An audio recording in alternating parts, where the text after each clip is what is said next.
Hello, everyone, and welcome to How to Have Extraordinary Relationships.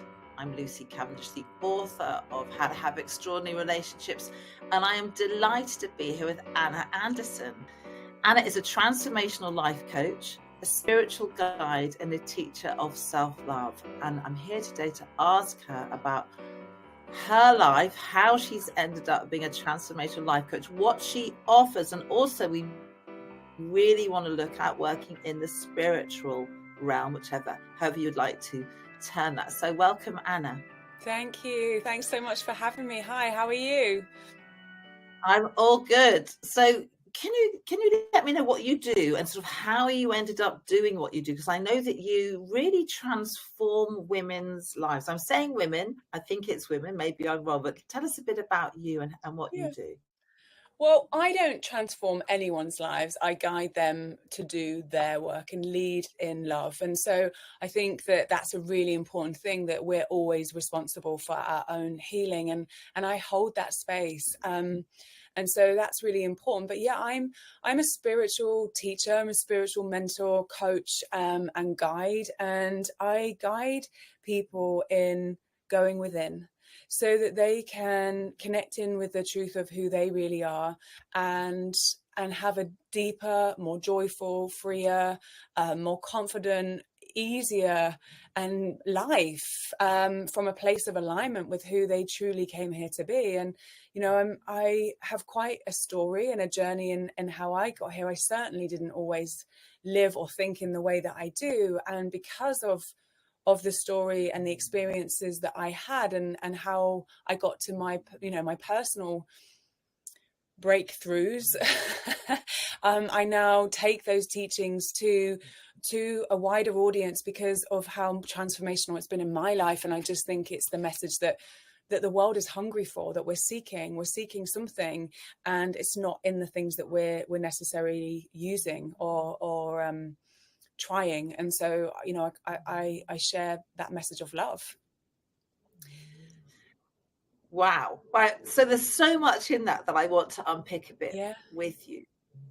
So what do people come to you for? I mean, I like this idea. It's you're not the transforming person. You're guiding them to go Yeah. into their inner knowing about Yeah. themselves. So what kind of things do people come to you for? And I'm not asking you to break client confidentiality, but just a general idea. Yeah, no, of course.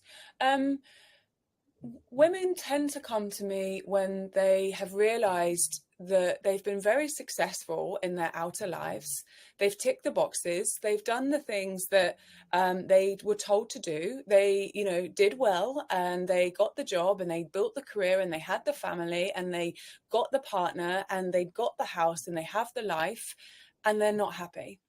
And it's Mm. like, well, I did all of these things, and there's still something missing, and I don't know what it is. And my client said to me recently, I got the Louboutins and they just hurt, and they didn't quench the hunger. It's like we keep chasing and ticking happy external boxes, and it doesn't ever fill the hole, because it's not going to. And we've been taught to lead a life in the external, but the missing piece and the secret is that it's not there, and it never will be. And so if we're living a life that's purely in the external world and seeking to be fulfilled, we're always going to be empty.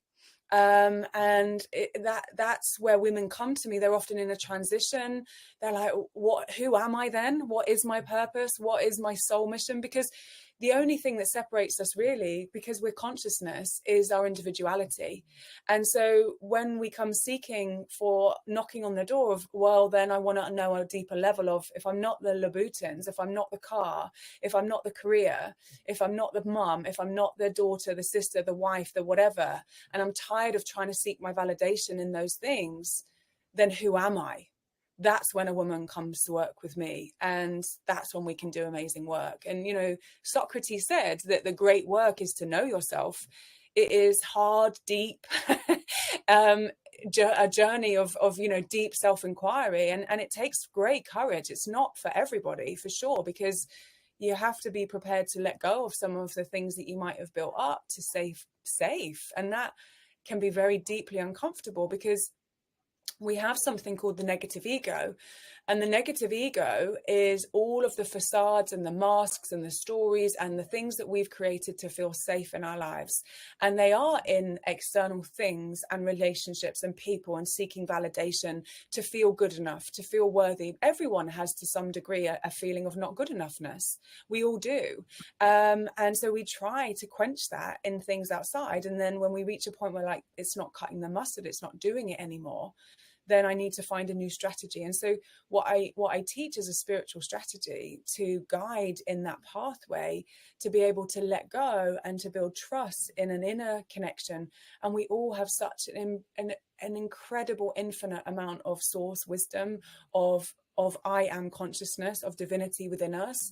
And it takes trust. It takes a letting go and a dying of the negative ego, a death, if you will, to be able to birth into a freer life, a more joyful life, a happier life, and a life where you don't need anything to validate yourself.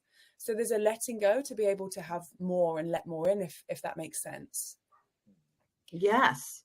I mean, it's huge, isn't it? It's Because massive. Yeah. it's massive. Yeah. And I hear Yeah. what you're saying, and there's something about it that's very moving and kind of slightly tragic, because I don't think people are going, if you have a car and I must have this. But yeah, let's say you're a good mom and you've had children, you've got a marriage or whatever. Yeah. You've built up this life Yeah. and you're still going, I'm still not okay. Yeah. And And that's it's the an human. inner feeling, isn't it? Yeah. It's like in your body, I'm not okay. Yeah, we feel it. It comes out in as depression and anxiety and feelings of lack of self-worth and low self-esteem. But I just think it's really important that we normalize that, and we're supposed to have all the relationships and the joy, and it's not to say that the marriage and the children and those things are not beautiful and amazing, in the home and the car, and we're supposed to be abundant, we're supposed to have those things, truly.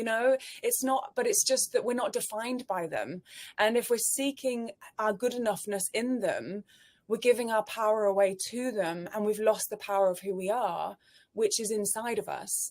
And so those things are beautiful, relationships are beautiful, marriages are beautiful, but when we need them to be good enough, we're going to put the light out of them, in them, then they're going to be conflicted, because we're going to need to be validated by them. So yeah, I think it's when we take away the need of them that we become, there's no attachment then, and then it becomes much more from a place of love and ease and joy. Yeah. So tell me, I'm really interested about people's transformation on that level, because I imagine there's some resistance. So if someone says to me, well, there's your inner knowing, part of me goes, yeah, absolutely. And another part of me might go, yeah, but like, how's that going to transform my life? How's Yeah. that going to work? How's Yeah. that going to change anything? That I imagine you might hit that resistance from people, which is, Yeah. what are you talking about? Kind of, yes, I get it, but I don't see how that's going to change anything. Do people Yeah. come and women say that to you? Like, how is this going to Yeah. work for me? Of course. You have to be ready to do the work, right? It's not going to be for Yeah. everybody. You have to reach a point in your life where you're like, okay, I get, I understand there have been these inner callings. I understand that when I follow my intuition, things work out. When I trust, I've got some evidence of that. I'm ready to explore it more. And the healing, the path is one of transformation. It's one of alchemy. We're all going through alchemical phases all of the time. And what that means is that we have to shed the old to be able to enable the new. It's like the caterpillar, the cliche of the caterpillar to the chrysalis to the butterfly. It goes through these stages of alchemy and transformation that have to take place, and they bring massive resistance, because again, there's the part of us that has to let go, and that part of us is the controlling part, the fear-based part, that has built all of these things to feel good enough and safe. And so, yes, resistance is definitely key. But I love that, because it means we're about to have a breakthrough, but that's why Mm. you have to want to be there. You have to want to do the work. I can't guide someone if they don't want to be uncomfortable. But if they're all in, then they know, and that there's something more. And there is something more for every single one of us. We are, I think what's going on wrong in the world is that we we've forgotten that there is a duality, and the duality is that there is non-physical and physical, and we're really in a lucky place because science is proving now that, you know, what spirituality is taught for thousands of years, that we're energy, and this physical body is not who we are. It's not who we are. And so the world that we look at is just an extension of the thoughts that we've had. And quantum science proves that to us now. So when we can start to break through and trust that there is more, then we can lean into something that's so powerful and beautiful. And when people start to have feelings of that, and they realize that, and they start to have experiences of that, then they can trust it. And then, you know, the resistance starts to break down, and then they are able to fly off. And it's not about saying, you know, I've got to go and let everything go and lose my relationships and lose my house and go and live in the wood and all of those things. I mean, you can if you want to, but it's about saying, you know, you can have it all, and you can have freedom and joy and ease and abundance and flow when you tune into your divine nature, but because you don't need them to feel good enough. So yeah, Yeah. it's a journey. It's definitely a journey, and it's not a comfortable one at all times, but it's a beautiful one. It's a beautiful one. It sounds amazing. Yes, I think people think, well, hang on a minute, if I'm going to get, you know, enlightened in inverted commas, I've got to live in a yurt and get off grid. Yeah. And you're saying, you know, No, that don't be frightened. We're not all saying you've got to eat nothing but chia seeds and, you know, no. never speak to another person ever again. Yeah. No, it's It, about, you know, living a spiritual life. It's been misunderstood. Living a spiritual life is understanding who you are as a divine being and consciousness, and really enjoying the physical world, right? And having fun and experiencing all of it. We're supposed to eat chocolate cake. Oh my gosh, it tastes good. You know, we're supposed to have pleasure. We're supposed to have fun. We're supposed to have all those things. And so, yeah, definitely not, you know, spirituality is not woo woo. It is not nonsense. It is not airy fairy and floaty dresses. It can be if you want it to be, but it is grounded reality. It's science. And it's actually, you know, Einstein said it's really smart to believe in things that you cannot see. And it's just the wisest way of living, because it's saying I'm not going to be frightened anymore. And so it's incredibly powerful, and it's really connecting in with the most powerful part of who we are, which is divine. So yeah. how did you get, I mean, tell me about your story. Yeah, how have you ended up in this place of being this spiritual guide, in this helper? Helper. yeah. Yeah. So my life was not always this way in any way whatsoever. I grew up in Devon. I came from a home with separated parents, a very, very difficult separation that had a massive impact on me when I was 8.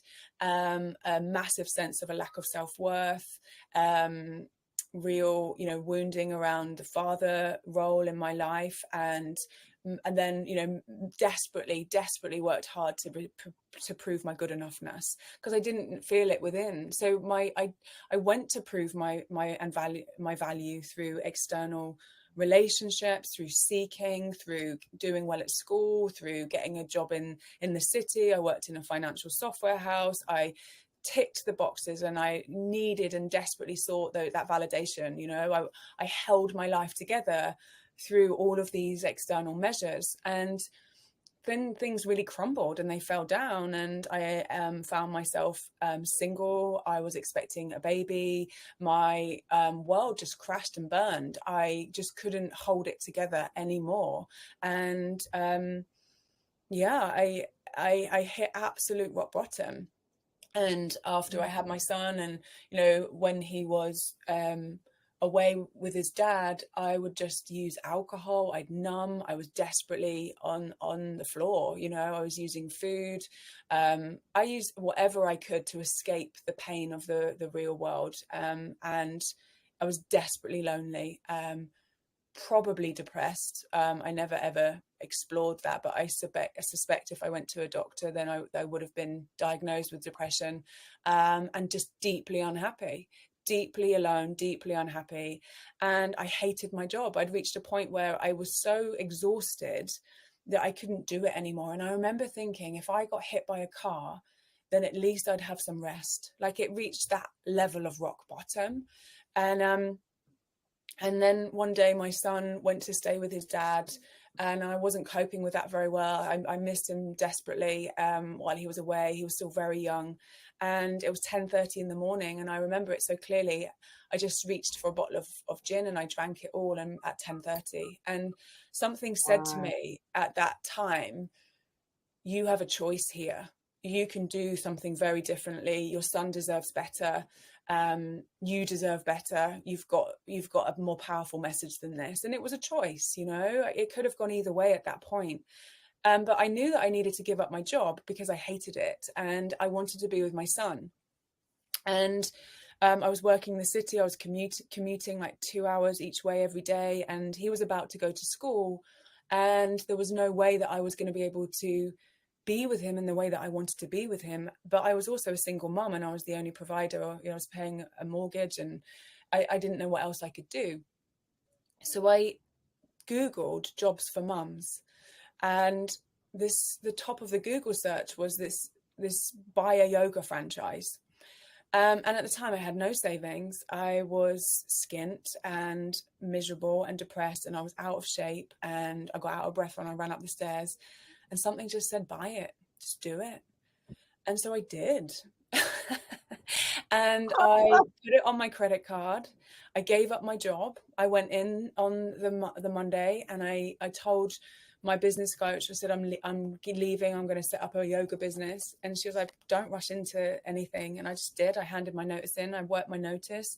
I trained. I worked really hard. You know, when your back is against the wall and you have to do something to feed your child, you do it. And I had to make it work. I had to. There wasn't a choice. And so I worked hard. I trained hard. I learned how to teach yoga. I built a business in my local community. That was such a blessing because yoga gave me something. Because I had to feed my son, I had to do it.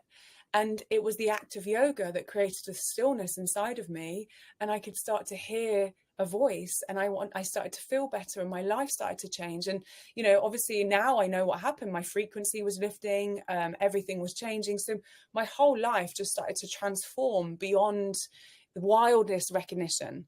I met my husband, the man of my dreams. I wrote a book. It went around the world. It sold 50,000 copies. My son is in one of the best schools in the world. Like, you know, my business is thriving because of how I changed the relationship within myself. And so I don't teach yoga anymore. I went on and taught people this transition and became a coach.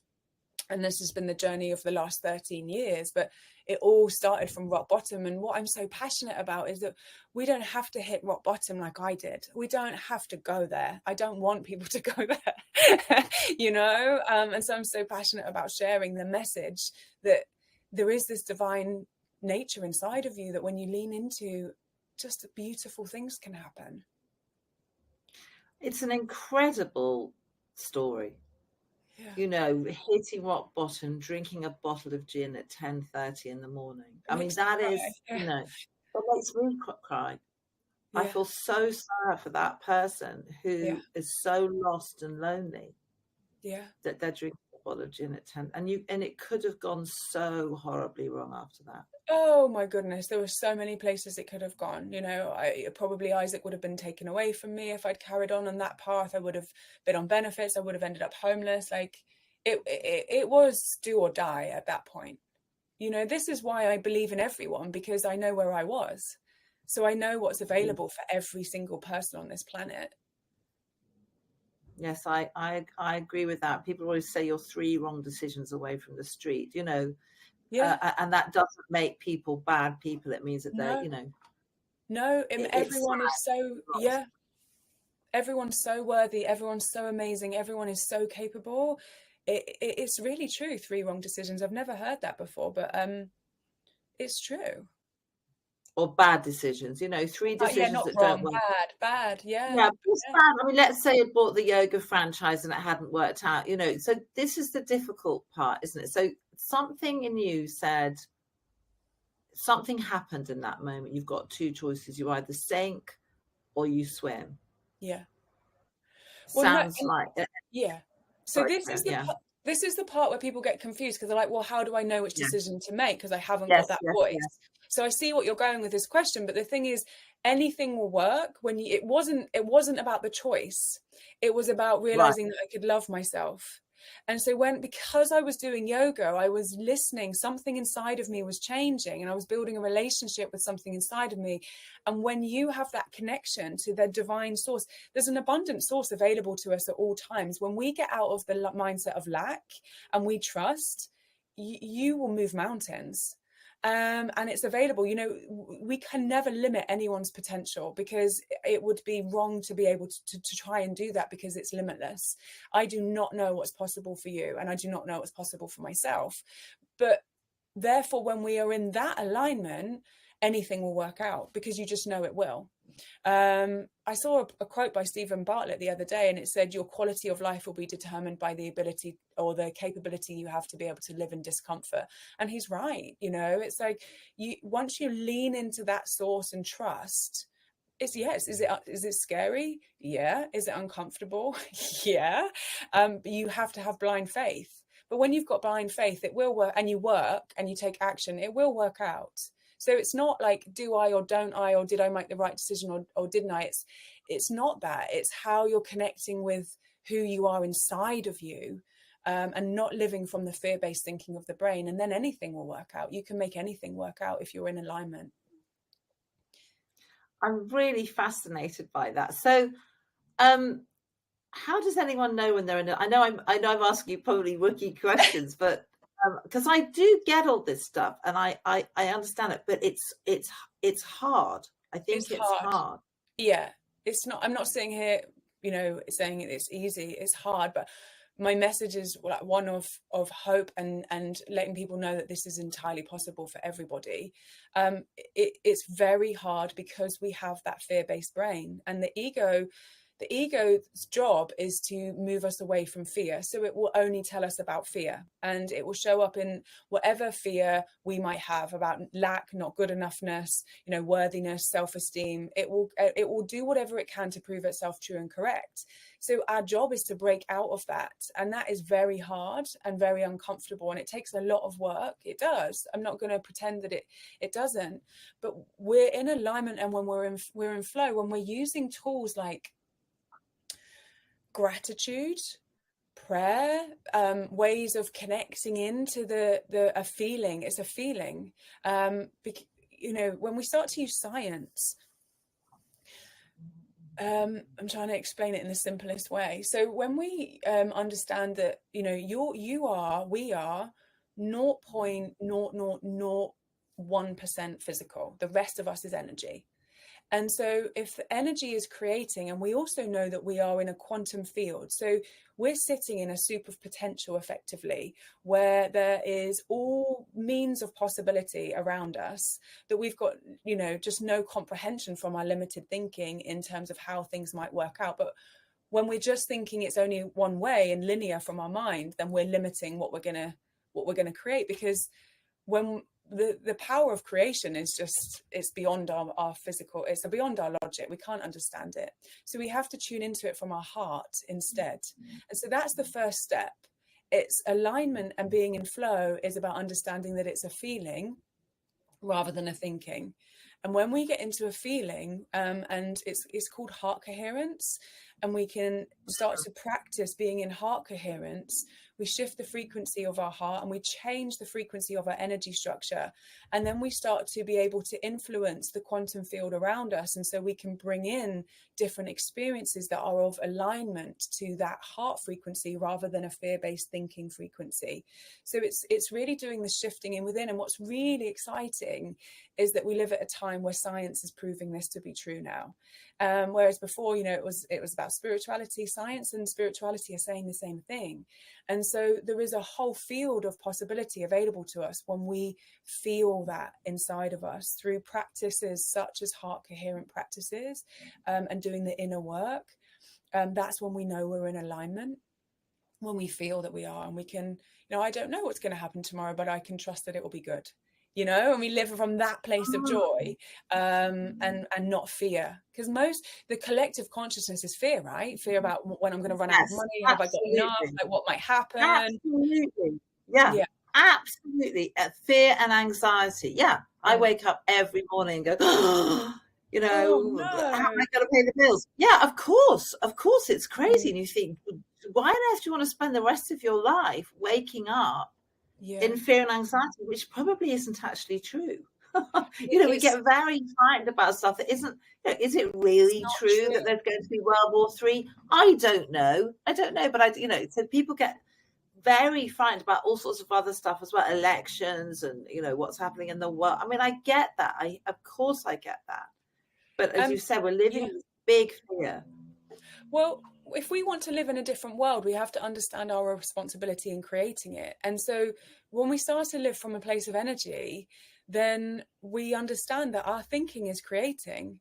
So, I do not listen to the news. I'm very aware of what's happening in the world, but I will not listen to the news day in and day out, because what you consume feeds into your subconscious and it creates more of the same. Yes. So what we are within is what we are without, and what we experience without. So if everyone was doing inner work and they weren't listening to fear-based stuff and consuming, stuff that isn't good for their subconscious, we would live in a different world.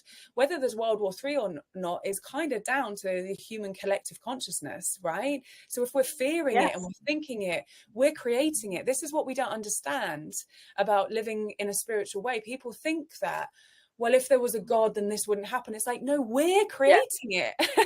We're the ones that are responsible. We're much more powerful than we give ourselves credit for. So spirituality is not about living in denial. It's about living with wisdom and saying, do you know what? If I'm worrying about money, I'm going to create more of the same. So I have to at some point learn that I don't have to have fear. And that's really scary. Believe me, I understand. I was once at a time where I didn't have enough money to buy my son nappies. I was just, I have come from that place of rock bottom, and I've had to break those habits of thinking to be able to trust. And when I do that, my whole world changed. It wasn't just overnight thing. It was a consistent, and still, I do my practices. I meditate every single day. I do all of my rituals to keep the connection inside of me, so that I don't fall into fear-based thinking, which is hard in the world because the world is full of fear. So we have to protect what we're feeding and consuming ourselves from. Yes, because I think obviously we have a rigidity of thinking. So money, I think, or love is also, I get clients that come to me and say, I can't find love.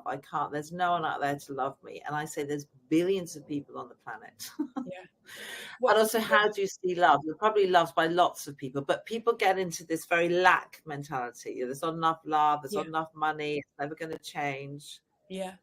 That we want freedom, don't we? And we want love and we want abundance, and ultimately that's freedom. And it doesn't come from the mind. The mind's job is to move away from fear. So it will tell us about all the fear. And if someone's coming to you and saying, I want love, I want to be loved, then they need to love themselves, right? It's always an inner journey. This everything that we've been talking about today is about love, because you will have what you are. It's as simple as that. Your life is a mirror reflection back of your inner world, and so you will have the relationship that you want when you fall madly in love with who you are. And we've heard that so many times, but it is really true. When I decided I didn't need my husband and I let go the idea of needing to be loved, he turned up 4 weeks later. I finally met him, and I'd been searching for so long because I love myself. And that's the truth with money as well. When we realize that there isn't a lack, there isn't any fear necessary, then the lack stops happening.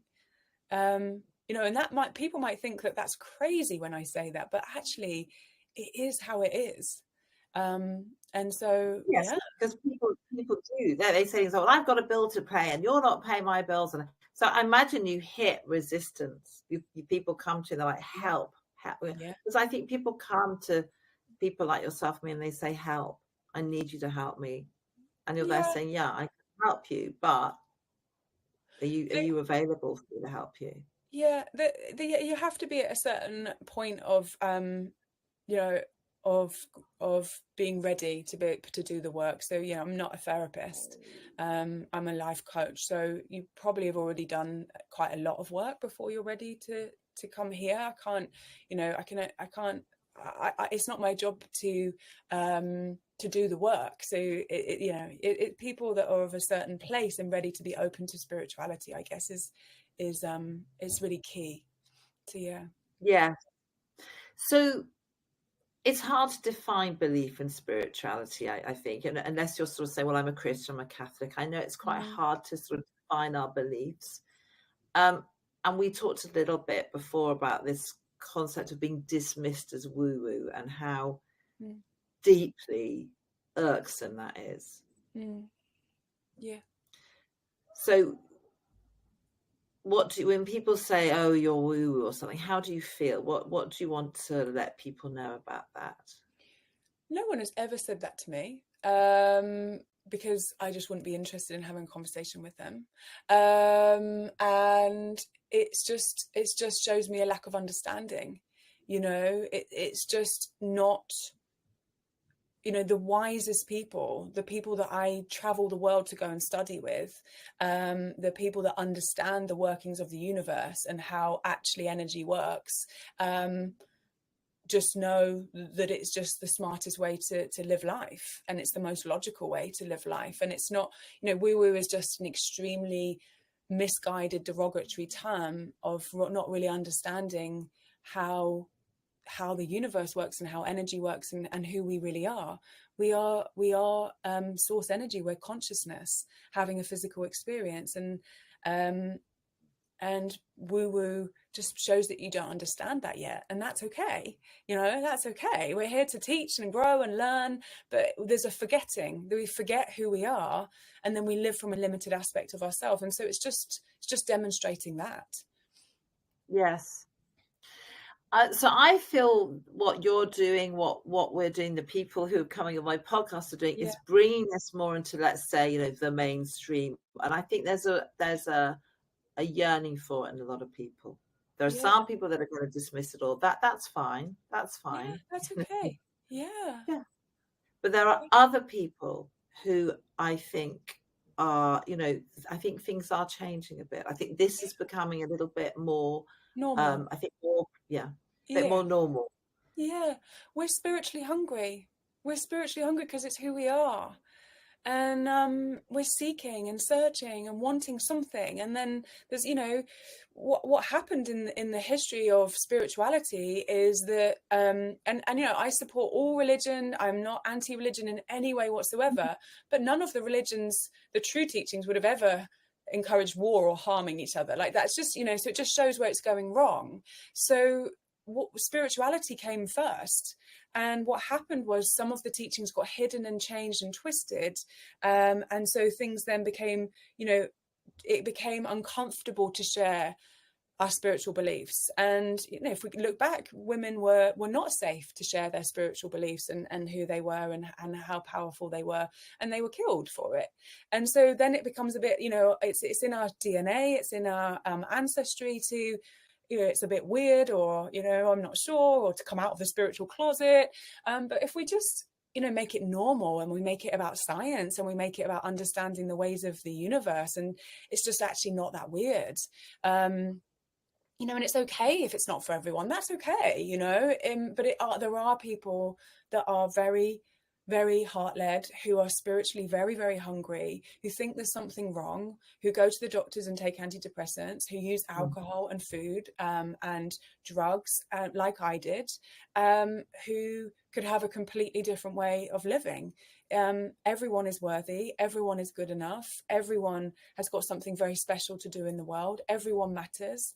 But there's a belief, because of the absence of remembering who we are, we forget that that's to be true, and it makes a very, very sad and difficult life. And I've lived on both sides. I know firsthand, you know.